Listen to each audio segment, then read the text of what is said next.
who are the 3 players that you're like, bubble wrap, quarantine, whatever the hell you want to do to keep them safe? Yeah, so we played a game without Zach Martin and lost. So clearly, best offensive player, not on the field. You lose games. I'm not choosing him, though. I am probably screwing myself here by immediately taking Dak. Like, Dak looked incredible. You heard Michael Irvin this morning say I couldn't come up with another word other than incredible. Whenever Sean texted him that, he was incredible, and so we were discussing this a little, Mike, too. Kevin, I was talking about how he was floating a lot of passes too. Yep. One of the things that he had to do was get rid of the ball quickly. He got rid of the ball faster in that first week than any other quarterback in the league that week. And when you're throwing darts, getting rid of the ball that quickly from when the snap happens, then your timing's going to be off, right? You're trying to punch one in there and your receiver's not there yet. So what Dak was doing in those instances was he was giving his receiver time to complete the route by putting it up in the air and taking a little off the ball, but also giving his receivers time. So Dak did a wonderful job at that. I do want to see when he has a little more time in the pocket, when he has a little more opportunity, when he has the full slate in front of him, if he ever does. But you cannot play this season with Cooper Rush and Will Greer. Yeah. Right? Like, you can't play with anybody else other than Dak Prescott for this season. And a lot of teams are like that. I get it. So I'm putting him in a bubble. Let's just put him away and say, Dak, you can't leave. You have to be healthy. No failed tests, whatever. You have to just stay here. I am also adding Amari Cooper because it is a passing league. And as much as I love CeeDee Lamb, Amari Cooper in one game showed that nobody could cover him. Like, you can't cover me.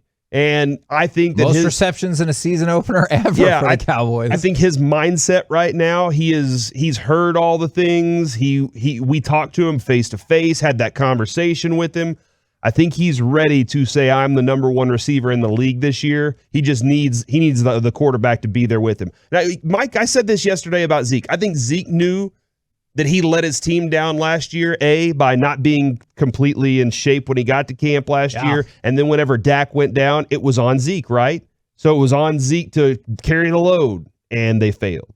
And so I think Zeke is like, I'll have a lot that I have to do to show this team that I deserve this spot. Amari Cooper, I think, is kind of in that same mindset of, I'm ready to show the world. All right, so I got Dak and him. I'm going to take Diggs also. Okay. I'm glad that you said that because I was really intrigued by the thought that Sean put forward because I was thinking about it, and what you were saying about Dak is the replacement theory. Because, Zeke is really awesome, but in my mind, I can conceive, like we were talking about, of Tony Pollard doing some things. Right. Like if you lost Diggs, then you're like, hey, I don't like our secondary anyway. Yeah. And now you took out, theoretically the best one. Not a great one, but theoretically the best one at a weak position. Yeah. And that's why I kind of wonder about DeMarcus Lawrence as well. Because, look, I've been tough on DeMarcus Lawrence for sure. But when it comes to at least defensive linemen that are able to stop the run, clearly he's the best we have. When it comes to getting pressure to the quarterback, clearly he's the best we have. He's the best of a weak bunch. So I think I would go with Diggs and Dak as well and put in DeMarcus Lawrence into that mix just because, this is going to be horrifying. You've said that DeMarcus Lawrence factors nothing into the game. No. For my game plan. Okay. But then again, if I was going up against the Cowboys defense, I'd be like, we'd be all right. Gotcha. That's just how I would go forward is just imagine this. Can you imagine the Cowboys defense without DeMarcus Lawrence and Trevon Diggs? You can imagine the Cowboys defense as they are now, and you're like, oh, that's not good. Yeah. But just imagine them without those two. And so when I'm thinking about replacement players, I think I go those two, and I think I go Dak. I think Dak is a no-brainer. Okay. All right. And again, like Diggs, there's nobody behind him. Amari, as much as I like CD, and maybe I'm in the mindset too right now of, well, we don't have Gallup. So maybe that factors in. But Amari, I think, he still separates himself from CeeDee Lamb at the moment. Okay. Mike? You guys named them all, so I was Dak's number 1 for sure. That's easy. But if you go past Dak, I was leaning towards DeMarcus Lawrence because I think we have one of the worst defensive front fours in the NFL. I think it's bottom 5 in the NFL. I think that's fair. And if you take DeMarcus Lawrence off of that, there's nobody that threatens you at all. I mean, can you imagine if, like, Randy Gregory doesn't deserve double teams.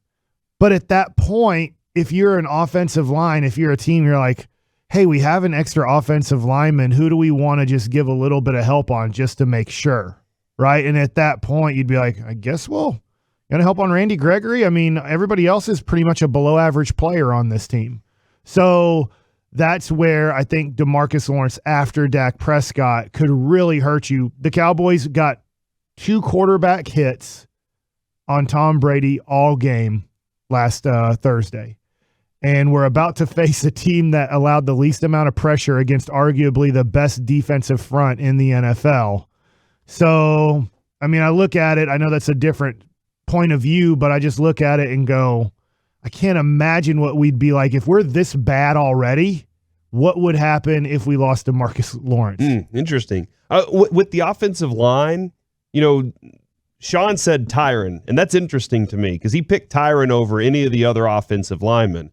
And Zach Martin was good, or I'm sorry, Connor McGovern was good in the spell of Zach Martin, but he's not Zach Martin, right? It's amazing. It's amazing how quickly we accept good from the replacement player, as you should, right? When Connor McGovern is like, oh yeah, he was solid, great, that's a win, right? If you lose somebody as good as Zach Martin and the replacement is solid, I think that's a win, and I wonder if that's why you say Tyron. But if you lose Lyell and Terrence Steele, it changes everything because you're like, no, that's not good enough. But if you lose Lyell and it's Zach Martin, you're feeling a lot better about it. Hold on. So are you telling me you're not stoked about Steele and Nsekhe being your tackles? No. No. Do you think they would just feel like, all right, Dak, we're giving you a week off? And like, if you're Dak, one of the most competitive people we know, do you go, okay? Well, and I guess that has a lot more to do with it because, and I'd love to have a conversation with Broadus about this and you know, maybe some other people. Like, when is that point where Dak Prescott starts changing the assignments for the blocking up front? Because he didn't do that in the Falcons game when he got sacked 7 times, right? He went like, otherwise he's saying, this guy is killing my guy, and I have to change the protection up here.